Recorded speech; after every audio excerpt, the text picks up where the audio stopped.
Hello students. तो आज electrostatics and capacitance JEE main 2020 में पूछे हुए क्वेश्चंस हम आपके साथ डिस्कस करेंगे। उसमें से पहला क्वेश्चन देखते हैं। A 10 microfarad capacitor is fully charged to a potential difference of 50 volt. 10 microfarad का कैपेसिटर है और उसको 50 वोल्ट पोटेंशियल डिफरेंस तक चार्ज किया है। After removing the source voltage, it is connected to an uncharged capacitor in parallel. दूसरा एक और कैपेसिटर है जिसकी कैपेसिटी नहीं बताई है। हमसे बोला है कि चार्ज कैपेसिटर को उस अनचार्ज कैपेसिटर के साथ पैरेलल में कनेक्ट किया। Now the potential difference across them becomes 20 volt. The capacitance of the second capacitor is, हमको सेकेंड कैपेसिटर की कैपेसिटी पूछी है। तो जब इस चार्ज कैपेसिटर को उस अनचार्ज कैपेसिटर के साथ पैरेलल में कनेक्ट करेंगे तो क्या होगा, चार्जेस का रीडिस्ट्रीब्यूशन, और फाइनली दोनों का पोटेंशियल सेम हो जाएगा जिसको कहते हैं कॉमन पोटेंशियल। तो कॉमन पोटेंशियल दिया है 20 वोल्ट। तो फॉर्मूला बेस्ड क्वेश्चन है, फॉर्मूला आपको याद आ गया होगा। कॉमन पोटेंशियल का दो फॉर्मूला आप पढ़ते हैं, एक होता है total charge upon total capacity. Basic formula यही है, Q1 plus Q2 upon C1 plus C2, total charge upon total capacity. और Q1 को हम लिख सकते हैं C1 V1 plus C2 V2, ये Q1 Q2 की values upon C1 plus C2। अभी हमको ये वाला फॉर्मूला यूज करना है। अब कॉमन पोटेंशियल कितना दे रखा है, वो है 20 equals to C1 is 10 microfarad और V1 इज 50 वोल्ट। तो इसको फैरेड में कन्वर्ट करने की जरूरत नहीं है, जैसा है उसको वैसा ही रहने दें, क्योंकि ये 10 क्या है, माइक्रोफैरेड, ये वोल्ट है यानी ये माइक्रो कूलम है, बस ये माइक्रो कूलम है। फिर यहां पर आए तो कैपेसिटी C2 तो पता नहीं है, पर उसका इनिशियल वोल्टेज कितना है, 0 है क्योंकि वो अनचार्ज्ड है, upon total capacity. Total capacity मतलब 10 प्लस C2। अब ये टर्म तो 0 हो जाएगी, ये 10 से 2 बार कैंसिल और 2 से ये 25 बार कैंसिल हो जाएगा। क्रॉस मल्टीप्लाई करें तो 10 प्लस C2 इक्वल्स टू 25, और इसलिए C2 कितना आ जाएगा, 15 माइक्रो फैरेड। ये इस क्वेश्चन का आंसर हो जाएगा। तो बहुत ही आसान क्वेश्चन है, आंसर 4 इज करेक्ट। तो अब अगला क्वेश्चन करते हैं। ये भी रीडिस्ट्रीब्यूशन ऑफ चार्जेस का क्वेश्चन है। Two isolated conducting spheres S1 and S2 of radius 2/3r and 1/3r have 12 microcoulomb and -3 microcoulomb charges respectively and are at a large distance from each other. They are now connected by a conducting wire. A long time after this is done, the charges on S1 and S2 are respectively. तो दो charge conducting spheres हैं, ये उनके radii दे रखे हैं और ये हैं चार्जेस। पर ध्यान रखें S1 पर है पॉजिटिव चार्ज और S2 पर है नेगेटिव चार्ज। फिर क्या किया, इन स्फीयर्स को किसी कंडक्टिंग वायर से कनेक्ट किया तो क्या होगा, चार्जेस का रीडिस्ट्रीब्यूशन, दोनों के पोटेंशियल सेम हो जाएंगे। हमसे पूछा क्या है कि उन स्फीयर्स पर बाद में कितने कितने चार्जेस होंगे। तो सबसे पहले हम निकाल लेते हैं कॉमन पोटेंशियल। कॉमन पोटेंशियल का ये वाला फॉर्मूला लगाएंगे हम, Q1 plus Q2 upon C1 plus C2, और इसमें Q1 Q2 को साइन के साथ पुट करेंगे। जैसे 12 पॉजिटिव है, 3 है नेगेटिव, तो यहाँ आएगा 12 माइनस 3, और ये क्योंकि माइक्रो कूलम में है तो यहाँ आएगा 10 raise to the power -6 upon total capacity. अब स्फेरिकल कंडक्टर की कैपेसिटी होती है 4 pi epsilon naught times R. तो दोनों में से ये तो कॉमन आ जाएगा, और ये दे रखे हैं हमको रेडियाई उनके 2/3r एंड 1/3r, जो r बन जाएगा। और क्या करें, अब 12 minus 3 is 9, 12 minus 3 is 9 into 10 to the power -6, और 1/4 पाई एप्सिलॉन नॉट होता है 9 into 10 raised to the power 9। यह आएगा न्यूमरेटर में, और ये क्या बन जाएगा, ये बन जाएगा आर। तो ये आ गया कॉमन पोटेंशियल। ये कॉमन पोटेंशियल निकाल लिया, ये पहला काम। अब क्या करें, अब ये पता करते हैं कि इसके ऊपर चार्ज अब कितना बच गया पहले वाले स्फीयर पर। उसके लिए क्या करेंगे, पोटेंशियल तो अब उसका ये हो गया है कॉमन पोटेंशियल, कैपेसिटी तो सिर्फ रेडियस पर डिपेंड करती है। तो यदि आपको चाहिए है charge on S2, sphere S2 after after redistribution, after redistribution, तो क्या करना पड़ेगा, उसको लिखता हूं मैं Q1 डैश, बाद का चार्ज, रीडिस्ट्रीब्यूशन के बाद का चार्ज। तो उसकी कैपेसिटी और उसका पोटेंशियल, कैपेसिटी क्या होगी 4πε0, और उसकी रेडियस कितनी है 2/3r, उसकी रेडियस, और ये है कॉमन पोटेंशियल कितना 9 into 10⁻⁻6 into 9 into 10⁻⁹ upon r। ठीक है, अब ये r कैंसिल, फिर इसको क्या लिख सकते हैं, तो 1/4πε0 होता है 9 इंटू 10⁻⁹, इसको लिख सकते हैं 1/9 इंटू 10⁻⁹। तो ये इसके साथ कैंसिल आउट हो जाएगा, और ये 3 से ये 3 बार कैंसिल, 3 2 जा 6, 6 इंटू 10⁻⁻6, ये किस में आएगा, कूलम में, यानी माइक्रो कूलम में वो कितना हो गया 3 micro coulomb, sorry 6 micro coulomb, 3 into 6 तो 6 माइक्रो कूलम। इसका मतलब ये हुआ कि S1 पर बाद में कितना चार्ज हो गया, बाद में कितना चार्ज हो गया, तो पहले लिखें पहले कितने कितने चार्जेस थे। S1 पर कितना चार्ज था पहले 12 माइक्रो कूलम, और S2 पर कितना था -3, और अब S1 पर बाद में कितना हो गया 6 माइक्रो कूलम। इसका मतलब 6 माइक्रो कूलम इसमें बह गया होगा, फ्लो हुआ होगा फ्रॉम S1 टू S2, तभी तो इतना रह गया। तो कितना फ्लो हुआ 6, और इसमें अब कितना हो जाएगा, तो -3 था और +6 आ गया, यानी कितना हो जाएगा, ये हो जाएगा 3 माइक्रो कूलम, और ये हमारे आंसर्स होंगे। यानी S1 पर फाइनली बचेगा 6 माइक्रो कूलम, और S2 पर हो जाएगा 3 माइक्रो कूलम। इस तरह से ऑप्शन ए करेक्ट हो जाएगा। तो आसान है क्वेश्चन। अगला क्वेश्चन देखते हैं क्या बोला हुआ है इस क्वेश्चन में, concentric metallic hollow spheres of radii r and 4r hold charges q1 and q2 respectively, given that surface charge densities of the concentric spheres are equal, the potential difference v, यहां पर थोड़ा correction कर लेना आप, यह है vr minus v4r। तो दो कोसेंट्रिक होलो मेटालिक स्फीयर्स हैं, उसमें से ये हो गया इनर स्फीयर और ये हो गया आउटर स्फीयर। इसकी रेडियस कितनी है r, और इसकी रेडियस है 4r। तो इनके रेडियाई हो गए r4r। ये होल्ड करता है q1 चार्ज पॉजिटिव, इसके ऊपर भी पॉजिटिव चार्ज है q2। हमको चाहिए क्या है vr, मतलब इसकी सरफेस पर का पोटेंशियल, और उसमें से घटाना है v4r, मतलब इसकी सरफेस पर पोटेंशियल। इसको a लिख लेते हैं, इसको b।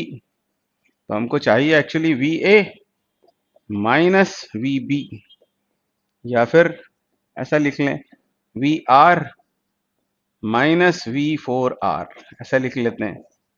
अब पोटेंशियल किसी कंडक्टिंग स्फीयर्स हैं, उससे पोटेंशियल के लिए फॉर्मूला आप जानते ही हैं, तो लिखना शुरू करें। अब यहाँ पर पोटेंशियल निकालना है, तो इसके दो कारण हैं।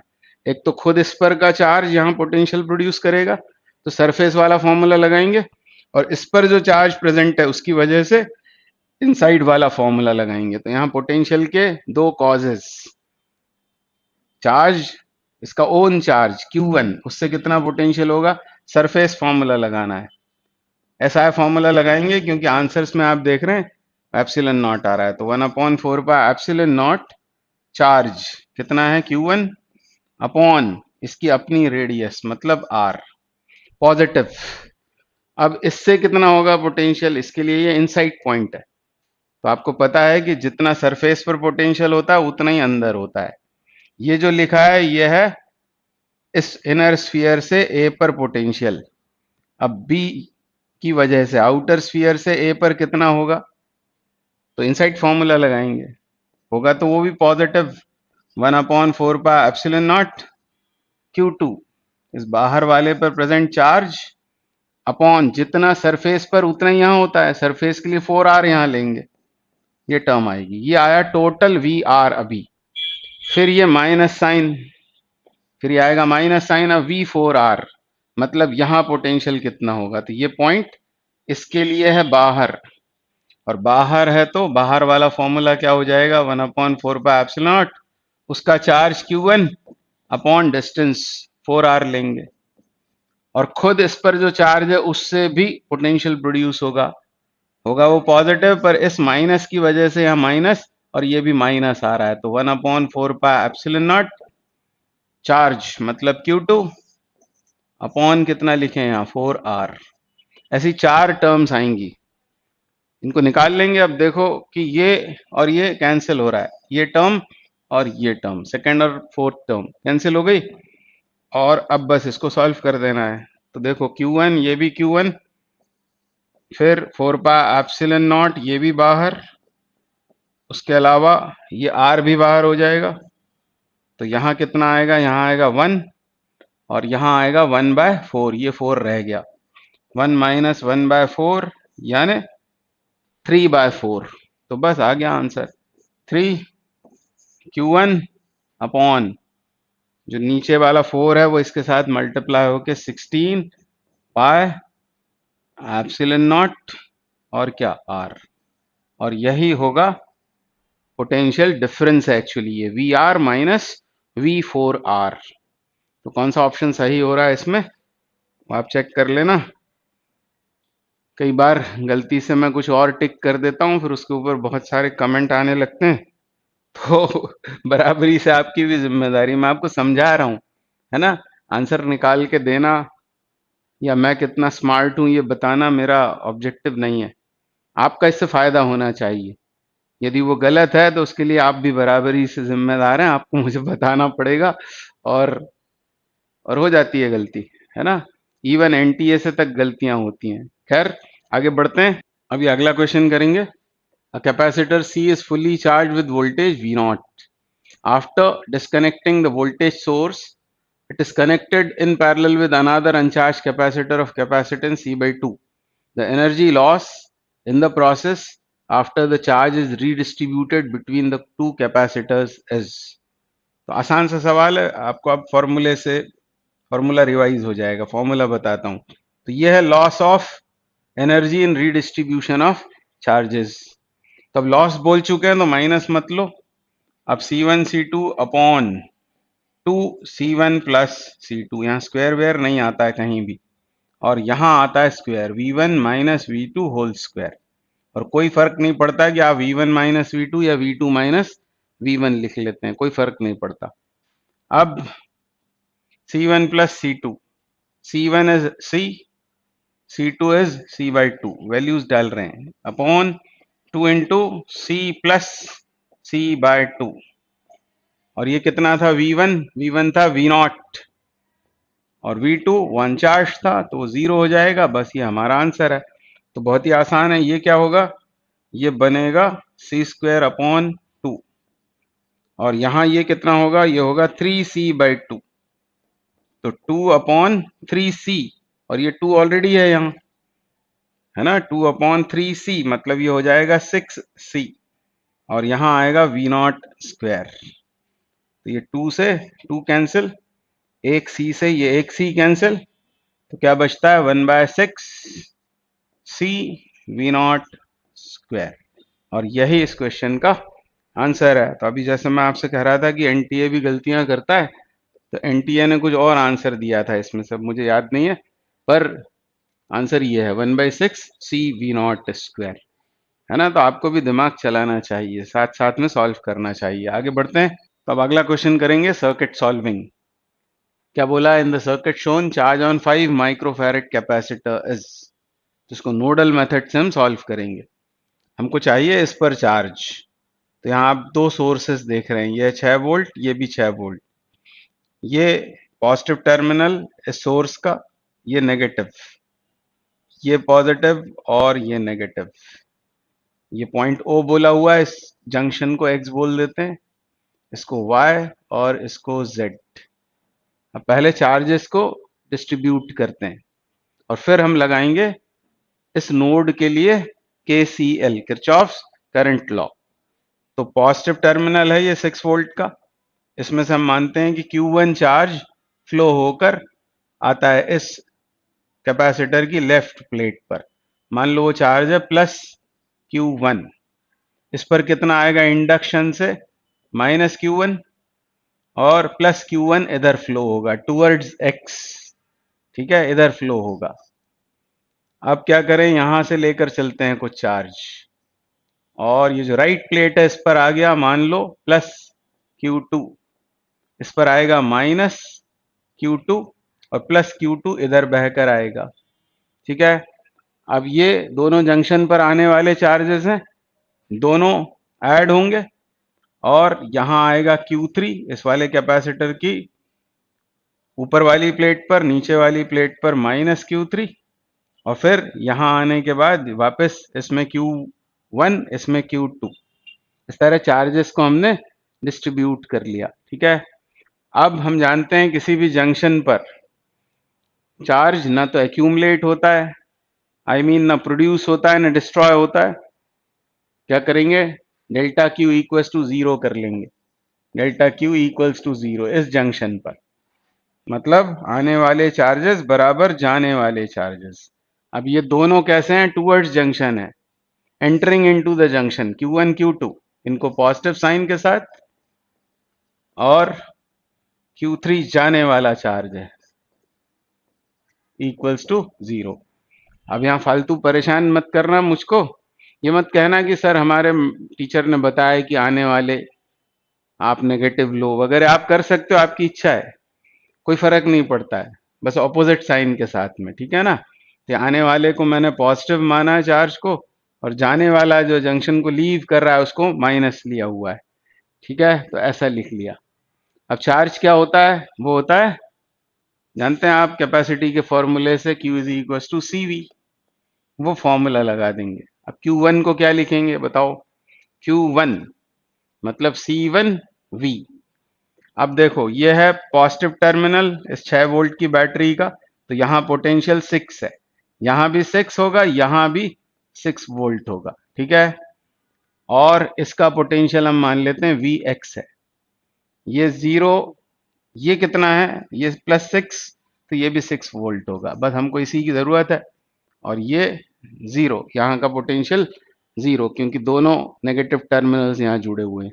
तो Q1 को क्या लिखेंगे, ये जो कुछ चार्ज है उसे क्या लिखेंगे, कैपेसिटी 2 माइक्रोफैरेड, 2 माइक्रोफैरेड कैपेसिटी और पोटेंशियल डिफरेंस मतलब 6 माइनस Vx, ऐसा लिखेंगे, प्लस Q2 मतलब ये, इसको क्या लिखें, 4 है कैपेसिटी, पोटेंशियल डिफरेंस क्या लिखेंगे, 6 माइनस Vx। ऐसा क्यों कर रहा हूं मैं, क्योंकि मैंने इधर चार्ज फ्लो होते हुए दिखाया हुआ है, नहीं ये लार्जर ये स्मॉलर, पोटेंशियल की बात कर रहा हूं, माइनस Q3, Q3 मतलब इधर जा रहा है चार्ज, Vx आएगा और 5 आएगा, 5 Vx इक्वल्स टू 0, ठीक है ना। पहले आएगा Vx, Vx निकाल के फिर उसको सॉल्व करेंगे।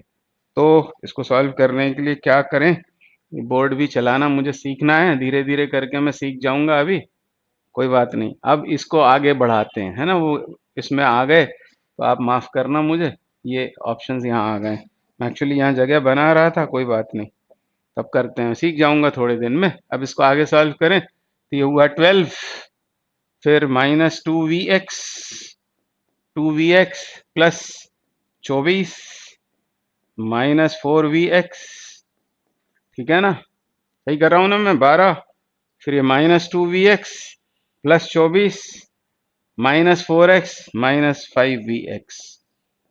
आजकल मैं बहुत डरने लगा हूँ, एक वीडियो में मुझसे कुछ कहीं प्लस माइनस की कुछ मिस्टेक हुई थी, उसके ऊपर इतने सारे कमेंट्स कि मुझको हंसी आती है। कि वो कोई गलती थोड़ी है ना। मेरा ऑब्जेक्टिव है आपको फिजिक्स सिखाना, कैलकुलेशन बताना थोड़ी है। तो आप जानते हैं सब कुछ, मैं क्या बताऊंगा आपको कि 12 और ये 24 कितने हुए, 36। ठीक है, ये मैंने यहाँ लिख दिए। 2 और 4 6 और ये 11, उसको उधर ले गए 11 वी एक्स, तो वी एक्स आ गया। ये बहुत खुशी की बात है, 36/11 ये आ गया वी एक्स, मतलब potential difference across 5 microfarad capacitor. तो चार्ज कैसे आएगा Q3, Q3 आ जाएगा उसकी capacity 5 microfarad into potential difference 36/11 volt, और फैरेड इंटू वोल्ट वो कूलम बन जाएगा। यानी आंसर आपका आएगा माइक्रो कूलम में, डिनोमिनेटर में 11 आएगा और इसको मल्टीप्लाई करना है। तो 6 पंचे 30, हासिल किया 3, 15 और 3 18, 180/11 micro coulomb, 180/11 micro coulomb. Answer this 3 is correct. तो शायद आपको समझ में आया होगा, इस मेथड को कहते हैं, क्या कहते हैं इसे, नोडल मेथड, है ना। इसके ऊपर और आप प्रैक्टिस करो, इस तरह के सवाल आए तो इससे इजीली ये सॉल्व हो जाता है। आगे बढ़ते हैं। अब ये नेक्स्ट क्वेश्चन इलेक्ट्रिक फील्ड का, क्या करना है क्वेश्चन में, क्या बोला चलो। अब ये प्रॉब्लम इलेक्ट्रिक फील्ड से, प्रिंसिपल ऑफ सुपरपोजिशन, क्या बोला है, charges Q1 and Q2 and Q2 at points A and B of a right angle triangle OAB. The resultant electric field at point O is perpendicular to the hypotenuse. Then Q1 by Q2 is proportional to. तो थोड़ी geometry लगानी पड़ेगी, देखते हैं, करते हैं इसको solve. तो देखो, फील्ड बोला है ऐसी है, रिजल्टेंट फील्ड, तो पहले तो फील्ड इससे निकालें। Q1 से कैसी होगी, पॉजिटिव चार्ज है अवे, इससे भी होगी away, and not necessarily equal, मतलब इक्वल इन मैग्नीट्यूड। डायरेक्शंस तो ये शो की हमने, यह है E2 वेक्टर और यह है E1 vector. This is field produced by Q1, this is field produced by Q2। और ऐसा बोला है कि वो जो रिजल्टेंट फील्ड है वो इससे परपेंडिकुलर है, यहां पर फॉर्म हो रहा है 90 डिग्री, ऐसा बोला हुआ है। ये रिजल्टेंट फील्ड है, ये किसी स्केल वेल पे नहीं बना रहा हूं, आपको आ गया होगा समझ में। ये Q1 पॉजिटिव चार्ज, इससे फील्ड आउटवर्ड, Q2 से भी आउटवर्ड, और ये इन दोनों का रिजल्टेंट है। और रिजल्टेंट जो फील्ड है वो 90 डिग्री है हाइपोटेन्यूज से, ऐसा उसने इंफॉर्मेशन दिया हुआ है। अब इस एंगल को मान लेते हैं कि यह है थीटा, ये यदि थीटा है तो ये 90 माइनस थीटा होगा, ये 90 माइनस थीटा यानी ये थीटा होगा। अब हमको करना क्या है, हमको बताना है Q1 और Q2 किसके प्रोपोर्शनल हैं। X1 X2 ये दी हुई है साइड्स, तो ये थीटा आ गया। अब आप क्या करो, tan थीटा ले लो। अब इस ट्रायंगल से tan थीटा यदि निकालेंगे तो वो क्या होगा, परपेंडिकुलर अपॉन बेस, यानी X1 अपॉन X2। और यदि यहां से निकालें इस वेक्टर ट्रायंगल से, E1 E2 E वाले से, तो tan थीटा कितना होगा, परपेंडिकुलर यानी E2 मैग्नीट्यूड्स ले रहे हैं ये, अपॉन E1, ऐसा होगा। अब E2 को क्या लिख सकते हो आप, E2 को लिख सकते हैं हम K Q2 अपॉन ये डिस्टेंस स्क्वायर, मतलब X2 स्क्वायर, ये लिख सकते हैं। ये E2 का वैल्यू, E1 का वैल्यू भी इसी तरह से आएगा और रेसिप्रोकेट हो जाएगा, X1 square upon K Q1, ऐसा हो जाएगा। अब ये K तो कैंसिल आउट हो रहा है, ये K कैंसिल, ठीक है, और इन दोनों को इक्वेट कर लो, X1 by X2 equals X1 square upon X2 square times Q2 upon Q1। हमसे पूछा क्या है वो देख लेना, Q1 बाय Q2 पूछा हुआ है, उसको देखते हैं अभी। ये X1 एक कैंसिल, या X2 एक कैंसिल, और इसका कर देते हैं cross multiplication, Q1 by Q2 equals to हो जाएगा X1 upon X2, X1 upon x2 and so option 4 is correct. कुछ बच्चों ने डायरेक्ट वो देखा होगा कि फील्ड वील्ड की बात हो रही है और फील्ड में स्क्वायर आता है तो ऐसा कुछ कर दिया होगा, और ज्यादा दिमाग लगाया होगा तो उन्होंने सोचा होगा कि दो चार्जेस हैं, हो सकता है क्यूब हो गया हो, तो वो लगा दिया होगा। पर आंसर है x1 बाई x2। बहुत ही आसान क्वेश्चन।